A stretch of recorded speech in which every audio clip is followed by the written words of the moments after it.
Okay, partition split list into two arrays, one whose elements all satisfy the predicate, the function, this function, and one whose elements do not satisfy the predicate.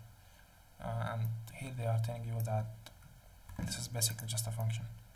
And here they are partitioning the array based on odds and even numbers, as you can see.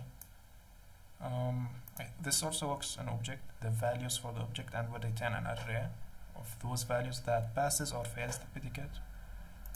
So I have their example here. Let me run it. So we have the odds and the evens. 0 are considered even.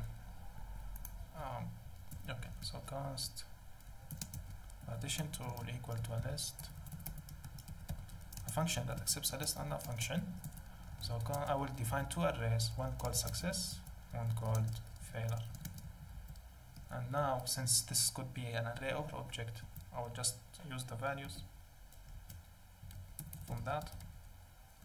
You can check if this was an array, just use it. If this was an object, just use the values using this function. But I think it does not matter that much.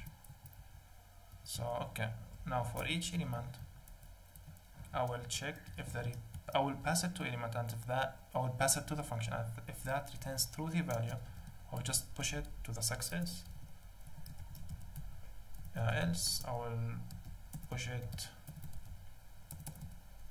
to failure.